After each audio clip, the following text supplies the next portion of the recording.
Can you buy a house without even seeing it? Well, let's find out. Hey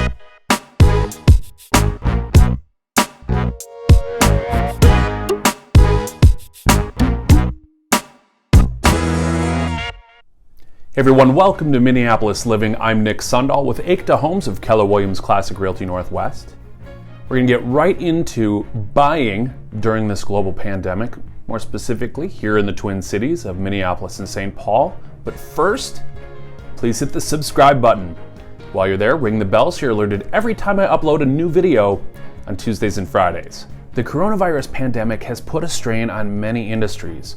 Fortunately, you can still buy and sell real estate.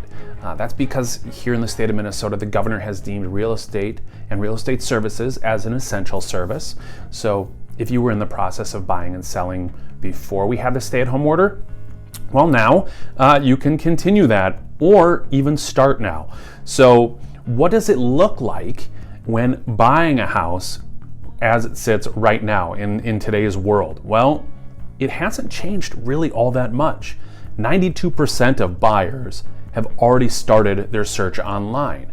And whether that's through Zillow.com or Realtor.com or the hundreds of third-party sites that have properties for sale, or if it means talking to your trusted realtor that can set you up through the North Star MLS and that portal, which has real-time data if you are actually serious about buying a house. So you have many options when it comes to starting your search. It's just about how serious are you.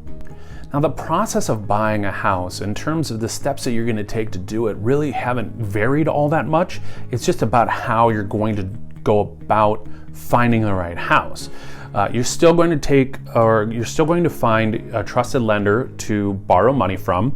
You're still going to interview real estate agents that are going to work with you in finding that home.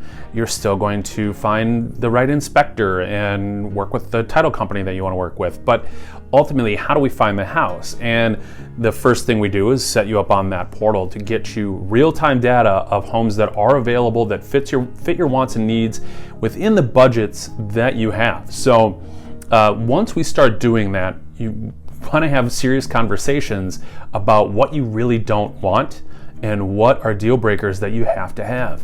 And once we find those out, we can actually go start taking a look at homes. Now, in my professional opinion, this is where I would go out and tour the homes that you would be most interested in and give you a virtual walkthrough, because not all listings are created equal. Some will have these virtual walkthroughs or virtual tours. Some will just have photos, whether they're professional or not so professional, but you're going to want to have the person representing you go through the home at least and take a look to see if there are any red flags that come up.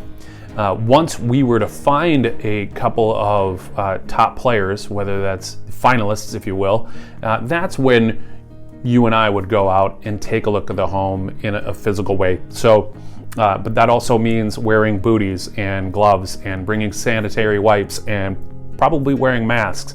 It might be a little bit inconvenient, but what we're doing here is to making sure not only you're safe, but these property owners are safe once we're done.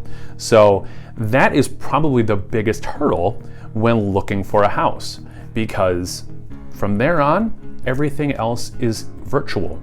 We can get digital signatures on all purchase agreements, addendums, and amendments. Digital signatures can be done from your loan officer. The only thing we can't do is once you close on that house. But everything can be done without you actually stepping into the home more than a couple of times. And frankly, in this particular market, which is a seller's market, you really wouldn't be walking through the house that often anyway. So, do you have any questions about buying a house, at least right now? Please comment below. Or you can reach out directly. Call, text, email, connect with me on social media, but I would love to hear from you. This is Minneapolis Living.